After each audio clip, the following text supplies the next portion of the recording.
Two டஸ் பெரும்பாலான மாணவர்களுக்கும், சாதாரண மாணவர்கள், அரசு பள்ளி மாணவர்கள், கல்லூரி மாணவர்கள் வரை இந்த டூ டஸ் பயன்படுத்துவதை குழப்பமாகவே இருந்து வருகிறார்கள். இன்று தெளிவாக பொறுமையாக நாம் கவனிப்போம். இந்த டூ டஸ் இந்த 2 துணை வினைகளும் சிம்பிள் பிரசன்ட் டென்ஸ்ல சாதாரண நிகழ்காலத்துல கேள்வி வாக்கியங்களையும் எதிர்மறை வாக்கியங்களையும் உருவாக்க பயன்படுத்தப்படுகின்றன. ஆங்கிலத்துல கேள்வி வாக்கியங்களை உருவாக்குறதுக்கும் எதிர்மறை வாக்கியங்களை உருவாக்கவும் துணை வினைகள் தேவைப்படும். நம்ம ஏற்கனவே துணை வினைகளை பார்த்துள்ளோம். am, is, are, was, were 5, do, does, did 3, have, has, had 3, can, could, shall, should, will, would, may, might, must, ought to, used to, need, dare என்று 24 துணை வினைகள் உள்ளன. துணை வினைகள் இல்லாமல் கேள்வி வாக்கியங்களை உருவாக்க முடியாது, எதிர்மறை வாக்கியங்களையும் ஆங்கிலத்தில் உருவாக்க முடியாது. பாருங்க, நேர்மறை வாக்கியம் ஐ பிளே நான் விளையாடுகிறேன். எதிர்மறை வாக்கியம் ஐ நாட் பிளே நான் விளையாடுவதில்லை. இப்படி இருந்தா நல்லா தான் இருக்கும். எல்லாரும் என்ன நினைக்கிறாங்கன்னா, ஐ கோ நான் போறேன், நான் போகிறது இல்லை அப்படின்னா ஐ கோ நாட்டு சொல்லாமே சார், இது ஈஸியா இருக்கே அப்படின்னு சொல்லுவாங்க. ஆனா ஆங்கில மொழி இதை ஏற்றுக்கொள்வதில்லை. ஐ நாட் பிளே என்று சொன்னால் அனைவரும் சிரிப்பார்கள். ஐ நாட் ஈட் சார் அப்படின்னு எல்கேஜி யூகேஜி குழந்தைகள் வேணா ஆங்கிலம் தெரியாமல் சொல்லலாம், ஆனால் பெரியவர்கள் அப்படி சொல்ல முடியாது. சரி, எப்படிதான் சொல்றது கவனிக்கலாம் பாருங்க அடுத்ததுல. அப்ப எப்படிதான் சொல்றது?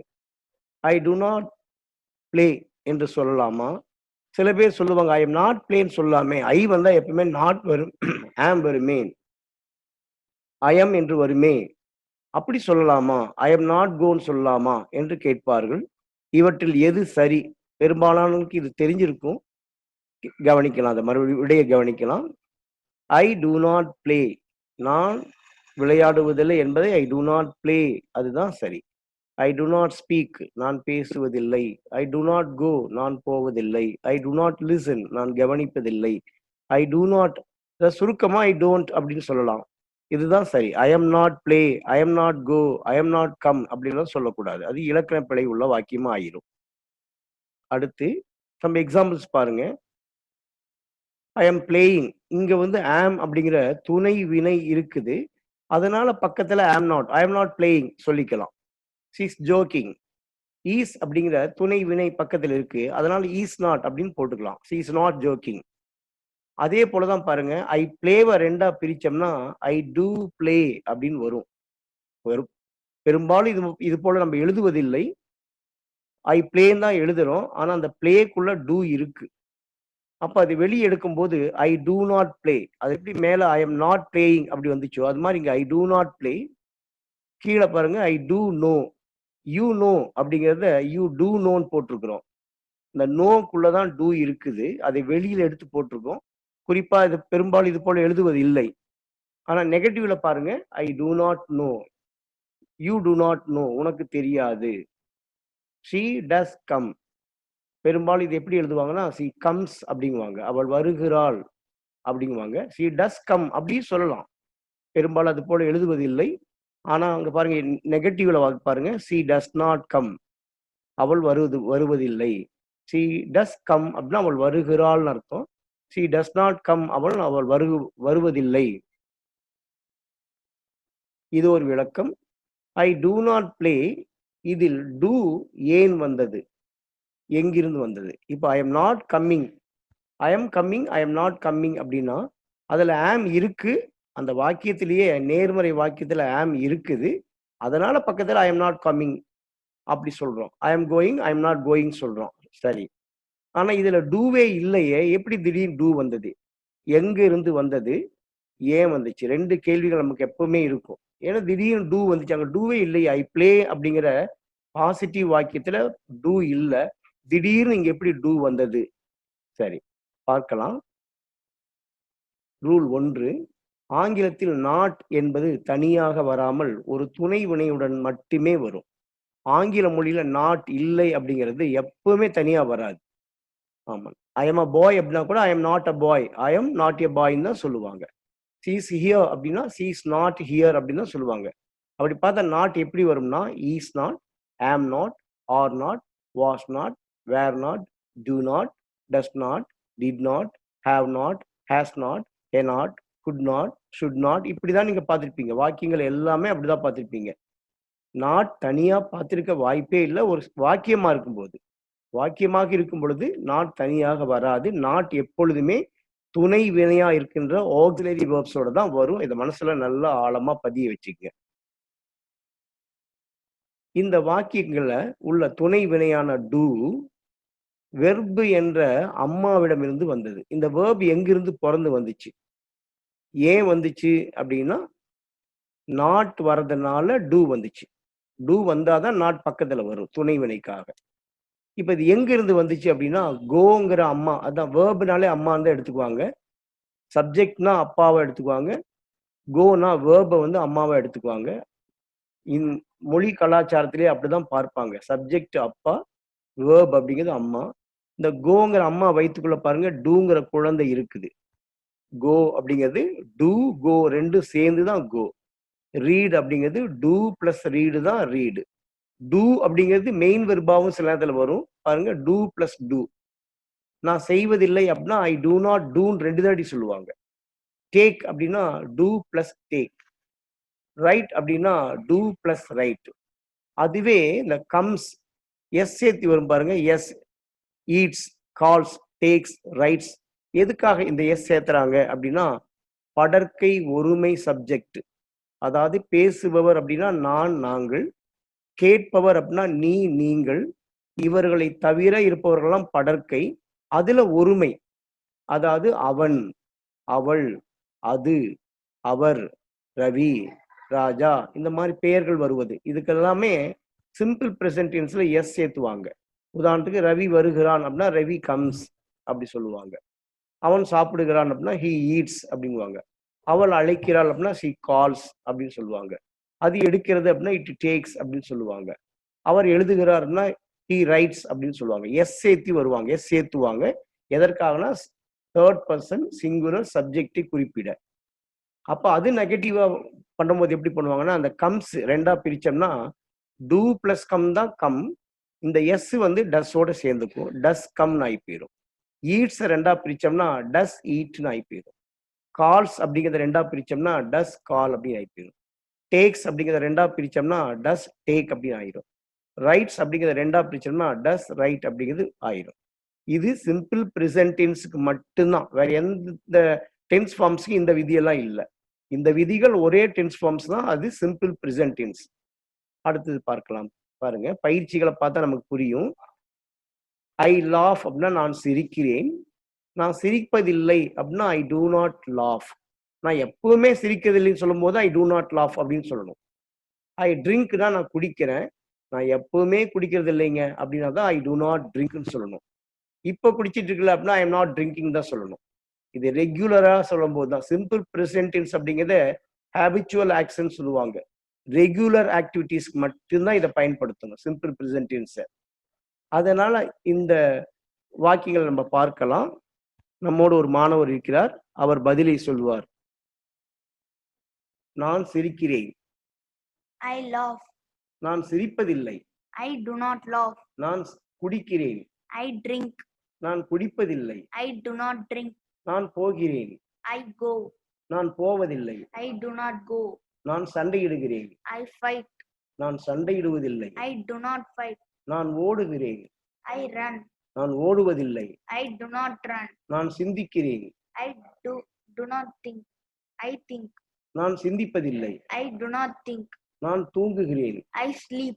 நான் தூங்குவதில்லை. I do not sleep. நான் மறக்கிறேன். I forget. நான் மறப்பதில்லை. I do not forget. எனக்கு தெரியும். I know. எனக்கு தெரியாது. I do not know. நான் பாடுகிறேன். I sing. நான் பாடுவதில்லை. I do not sing. அடுத்த பயிற்சியை பார்க்கலாம்.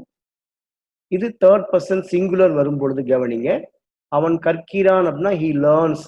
அவன் கற்பதில்லை அப்படின்னா he does not learn சொல்லணும். does not சொல்லி learns சொல்லிடக்கூடாது. does not goes சொல்லக்கூடாது. does not speaks சொல்லக்கூடாது. does not feels சொல்லக்கூடாது. does வந்தா அந்த பக்கம் எஸ் சேராது, அதை கவனிச்சு சொல்லணும். அது தேர்ட் பர்சன் சிங்குலருக்கு மட்டும் சொல்லணும் பாருங்க. அவன் கற்கிறான். He learns. அவன் கற்பதில்லை. He does not learn. அவன் உணர்கிறான். He feels. அவன் உணர்வதில்லை. He does not feel. அவன் செலுத்துகிறான். He pays. அவன் செலுத்துவதில்லை. He does not pay. அவன் கற்பிக்கிறான். He teaches. டீச்சர்ஸ். அவன் கற்பிப்பதில்லை. He does not teach. அவன் ஜெயிக்கிறான். He wins. அவன் ஜெயிப்பதில்லை. He does not win. அவன் கொண்டு வருகிறான். He brings. அவன் கொண்டு வருவதில்லை. He does not bring. அவன் படிக்கிறான். He reads. அவன் படிப்பதில்லை. He does not read. அவன் எழுதுகிறான். He writes.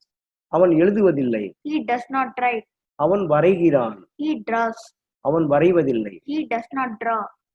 அவன் பேசுகிறான். He speaks. அவன் பேசுவதில்லை. He does not speak. அடுத்தது கேள்வி வாக்கியங்கள். எதிர்மறை வாக்கியங்களை பொறுத்த வரைக்கும் நம்ம பார்த்தோம் டூ நாட், டஸ் நாட். சப்ஜெக்ட்ல I, we, you, they plural subjects இருந்தா டூ போடணும். அதே அவன் அவள்னு வர he, she, it singular subject வந்தா டஸ் போடணும். இது எதிர்மறை வாக்கியங்களுக்கு. கேள்வி வாக்கியங்கள் நமக்கு தெரியும், பள்ளிக்கூடங்கள் நம்ம கற்று வந்திருக்கிறோம். அதுல எஸ் ஆர் நோ அப்படிங்கிற கேள்வி வாக்கியமும் WH அப்படிங்கிற கேள்வி வாக்கியம் இருக்கு. Yes or no, WH. ஆமா இல்லைன்னு பதில் சொல்ற கேள்வி வாக்கியம் எங்க, எப்படி, எப்பொழுது, ஏன், யாரை, யாருக்கு அப்படிங்கிற கேள்வி தொடங்குற கேள்வி வாக்கியம். எஸ் ஆர் நோ டைப்ல என்ன வரும் பாருங்க, ஆக்சிலரி verb. இது பேட்டன், இது formula. Auxiliary verb plus subject plus main verb. இதை சுருக்கமா கீழே பாருங்க ப்ளூ கலர்ல கொடுத்துருக்காங்க. அது சுருக்கமா ASV அப்படிங்குவாங்க. சுருக்கமா A + S + V, ஆஸ்வி ஞாபகம் வச்சுக்கலாம் நம்ம. அடுத்தது WH டைப். அதுல முதல் வார்த்தை WH வேர்டு தான். ஆங்கில மொழியில என்ன, எப்படி, எப்படி, எப்பொழுது, எங்கே என்ற கேள்வி சொற்கள் முதலில் WH வேர்டை வைத்து தான் ஆரம்பமாகும். நடுவுலையோ கடைசியிலையோ வரவே வராது தமிழ் போல. WH word plus auxiliary verb plus subject plus main verb. அதாவது W இருக்கு, அப்புறம் ஆக்சிலரி வெர்புக்கு A இருக்கு, பிளஸ் S இருக்கு, சப்ஜெக்ட் இருக்கு, பிளஸ் மெயின் verb இருக்கு, ப்ரெசென்ட் verb சொல்லுவாங்க. இது வாசவி ஞாபகம் வச்சுக்கலாம். வாஸ்வி, அது ஆஸ்விங்கிற மாதிரியும் இதை வாஸ்விங்கிற மாதிரி ஞாபகம் வச்சுக்கலாம். இந்த பேட்டனை யாராலும் மாற்ற முடியாது. நீ எங்க போகிறாய் அப்படின்னா வேர் டு யூ கோன்னு தான் எல்லாரும் கேட்பாங்க. இங்கிருந்து அமெரிக்கா வரைக்கும் யார் கேட்டாலும் அது மாதிரி தான் கேட்பாங்க. இதை மாற்ற யாராலும் முடியாது. இந்த பேட்டில் யாராலும் கை வைக்க முடியாது. எப்படி ஆங்கிலத்துல மேத்தமெட்டிக்ஸ்ல ஒரு ஃபார்முலா இருந்தா அது யாரும் மாற்ற முடியாதோ அதை போலவே இதிலும் இந்த டென்ஸ் ஃபார்முலா அதை நிகழ்காலத்தில் உள்ள ஆக்சிலரி துணை வினை. ஆக்சிலரி verb என்னன்னா இதுல ரெண்டு தான், டூ ஒன்று, டஸ் ஒன்று. இங்க ஆம் கிடையாது, ஈஸ் கிடையாது, ஆர் கிடையாது, எதுவும் வேற எதுவும் வராது. இந்த சிம்பிள் ப்ரெசென்ட் டென்ஸ் பொறுத்த வரைக்கும் டூ வரும், டஸ் வரும், இந்த ரெண்டு தான் வரும். இதுல பாருங்க WH வேர்ட்ஸ் பார்க்கலாம் பாருங்க. வாட் என்ன, வென் எப்பொழுது, வேர் எங்கே, வை ஏன், ஹூ யார், எப்படி.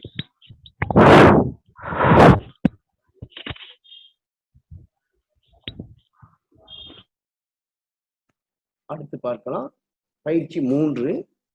இதுல நீ எழுதுகிறாய் அப்படின்னா யூ ரைட் அப்படின்னு இருக்கு.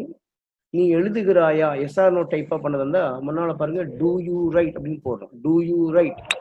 இந்த எஸ்ஆர் நோ டைப் வேணும்னா முன்னால் நமக்கு ஏதாவது கேள்வி வாக்கியம் வரணும்.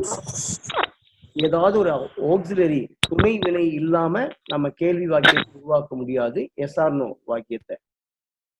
டூ யூ ரைட் அப்படின்னா நீ எழுதுகிறாயா அப்படின்னு அர்த்தம். நீ என்ன எழுதுகிறாய் அப்படின்னா what do you write. Do you write எழுதுகிறாயா. வாட் டு யூ ரைட் நீ என்ன எழுதுகிறாய். வை டு யூ ரைட் நீ ஏன் எழுதுகிறாய். ஹவ் டு யூ ரைட் நீ எப்படி எழுதுகிறாய். வென் டு யூ ரைட் நீ எப்பொழுது எழுதுகிறாய். வேர் டு யூ ரைட் நீ எங்கே எழுதுகிறாய்.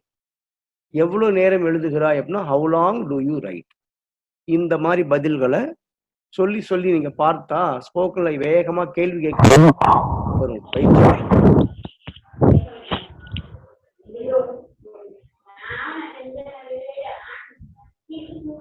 மறுபடியும் நம்ம பயிற்சி பார்க்கலாம்.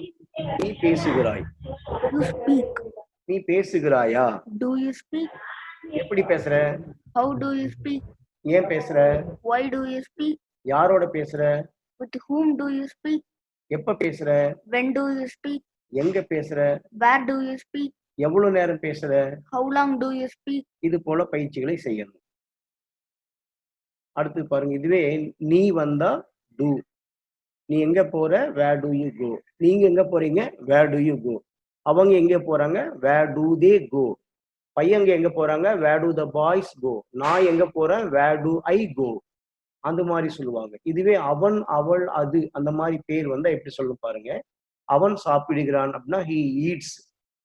அவன் சாப்பிடுகிறானா அப்படின்னா does he eat. இந்த does முன்னால வந்துடும். ஃபார்முலா படி பார்த்தா auxiliary subject verb ASV.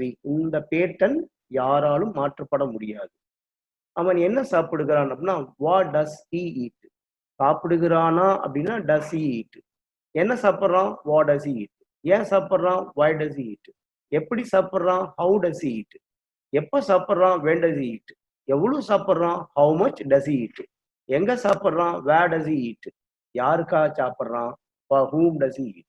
இத பயிற்சியை நம்ம பார்க்கலாம். அவன் சாப்பிடுகிறான். He eats. அவன் சாப்பிட்றானா? Does he eat? பேச்சு தமிழ்லையும் நம்ம கேட்கலாம். அவன் என்ன சாப்பிட்றான்? What does he eat? ஏன் சாப்பிட்றான்? Why does he eat? எப்படி சாப்பிட்றான்? How does he eat? எப்ப சாப்பிட்றான்? When does he eat? எவ்வளவு சாப்பிட்றான்? How much does he eat? எங்க சாப்பிட்றான்? Where does he eat? யாருக்காக சாப்பிட்றான்? For whom does he eat? முயற்சி செய்து பார்ப்போமா? சில வாக்கியங்களை நம்மளே முயற்சி செய்து பார்க்கலாம். பயிற்சி 6. இது நீங்களே சொல்லி பார்க்கலாம். நீங்களே இந்த மாணவர் சொல்ல சொல்ல நீங்களும் சொல்லி பார்க்கலாம். இந்த மாதிரி நீங்கள் பேசுகிறீர்களா அப்படின்னா இது எஸ் ஆர் நோ டைப்பு. முன்னால டூ போடணும், அப்புறம் சப்ஜெக்ட் போடணும், அப்புறம் வேர்பு போடணும். Do you speak. நீங்க பேசுறீங்களா அப்படின்னா டூ யூ ஸ்பீக். முதல்ல டூ வரும், அப்புறம் யூ வரும், அப்புறம் பேசுகிறீர்களா ஸ்பீக் வரும். Do you speak. நீங்க ஓடுகிறீர்களா? Do you run? படிக்கிறீர்களா? Do you read? எழுதுகிறீர்களா? Do you write? தூங்குகிறீர்களா? Do you sleep? முழிக்கிறீங்களா? Do you blink? குடிக்கிறீர்களா? Do you drink? சிரிக்கிறீர்களா? Do you laugh? அழுகிறீர்களா? Do you cry? நடிக்கிறீங்களா? Do you act? இது கொஞ்சம் வேகமா பார்க்கலாமா? நம்ம வேகமா பேசுறீங்களா? Do you speak? நம்ம பாருங்க, தமிழ்ல ஒரு வார்த்தை சொன்னாலே ஒரு வாக்கியம் ஆயிரும். பேசுறீங்களானே ஒரு வாக்கியம் ஆயிடுச்சு. ஆனா ஆங்கிலத்துல டூ யூ ஸ்பீக்னா தான் முழுசா சொன்னாதான் அந்த அர்த்தம் வரும். வெறும் ஸ்பீக்கா அப்படின்லாம் கேட்க முடியாது. ஓடுகிறீர்களா அப்படின்னா ரன்னா அப்படின்னு கேட்க முடியாது. எல்கேஜி யூகேஜி குழந்தைங்க வேணா அப்படி கேட்டுக்கலாம். நாம எப்படி கேட்கணும்? ஒரு வார்த்தை தமிழ்ல கேட்டாலும் பேசுகிறீர்களா ஒரே ஒரு வார்த்தை தான். ஆனா ஆங்கிலத்துல கேட்கும்போது டூ யூ ஸ்பீக். ஓடுகிறீர்களா? Do you run? படிக்கிறீங்களா? Do you read? எழுதுறீங்களா? Do you write? தூங்குறீங்களா? Do you sleep? முழிக்கிறீங்களா? Do you blink? குடிக்கிறீங்களா? Do you drink? சிரிக்கிறீங்களா? Do you laugh? அழுகிறீங்களா? Do you cry? நடிக்கிறீங்களா? Do you act?